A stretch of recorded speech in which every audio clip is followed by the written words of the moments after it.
What is up, guys? Welcome on back to Tech Talk Vids, and in today's video we're talking about a foldable iPhone, one that would possibly do this and fold up, have a regular screen, and then give you the opportunity to open up just like you would a Samsung. Just think a wider display version. Let's talk about it. For the longest time, whoa, for the longest. Yo, Percocet, Miley Percocet, Percocet, Miley Percocet, Percocet, got it.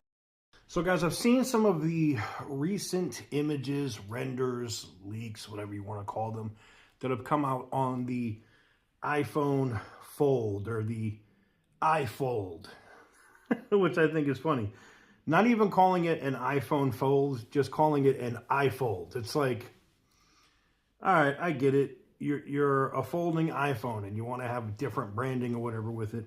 It's interesting, but I don't know if they're going to run into the same thing like Samsung has run into.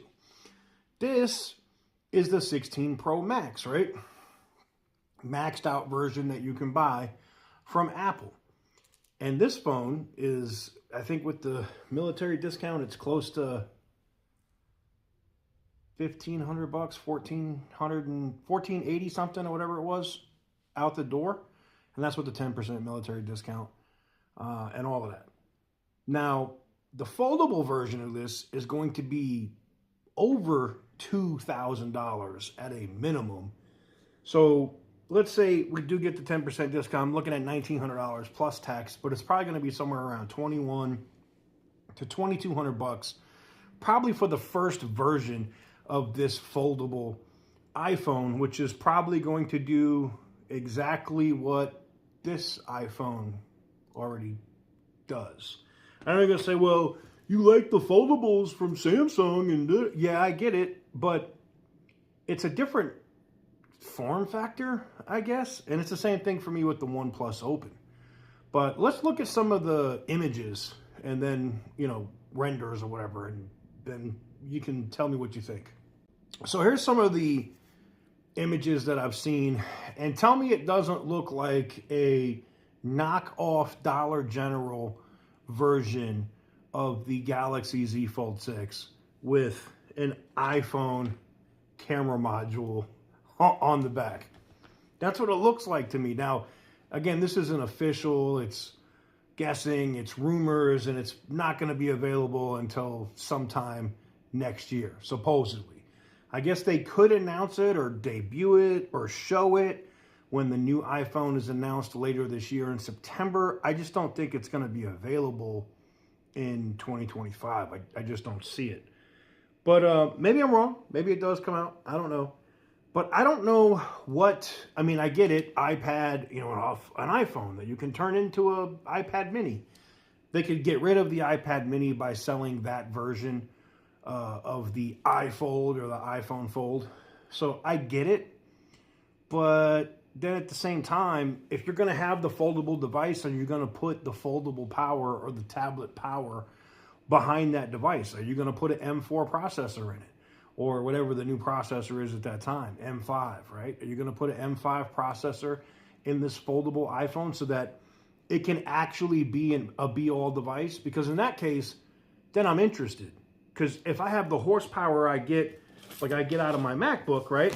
If you're making something where I don't have to break this thing out to edit, I don't have to use this, right?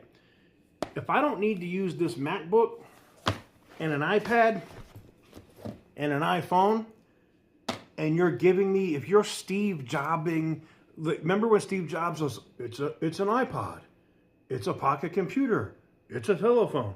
If you're giving me a laptop, an iPad, and a phone in a device, in an iFold, sign me up. I'm all about it. But is it going to have M4 power? Is it going to have that latest and greatest insane processor? Because if it doesn't, I don't see how it's relevant or why I should be excited for it. It's just a phone that folds at that point. And that's why, I mean, I know some people, they just swear by the foldable phone and they have to have it. Me personally, I like to be able to take my OnePlus 13, put it in my pocket. I like being able to get a very slim case like this for my iPhone 16 Pro Max and just slide this in my pocket with the other phone like this, put them in my pocket to keep it moving.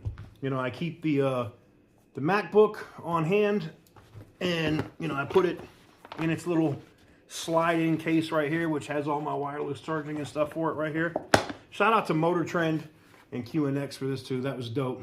But yeah, I just, if you're gonna make a device that makes it where I don't need the MacBook, I don't need the iPad, and I don't need the iPhone, it does all of that, I want it. I want it. Especially if you give features with a foldable device where we can plug in a display or use it kind of like how Macs are now. I can use iPhone apps on my Mac, iPad apps on my Mac.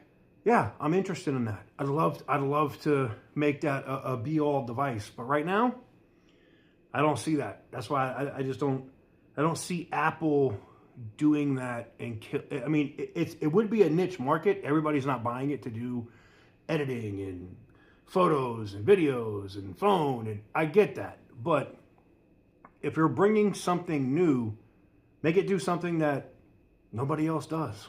Because yes, while the Samsung Galaxy Z Fold 6 is awesome and DeX, and you can kind of use it as a desktop, running LumaFusion in desktop mode to edit, I have done it. It does work. It is feasible. It's not great. The Pixel Fold, yeah, it's cool. I like it. It's not going to make me not have to break out my MacBook to use an editor or do other stuff on it. And the iPhone, yeah, it's great. I can mirror to other screens and stuff. You know, same thing with the MacBook. It's cool.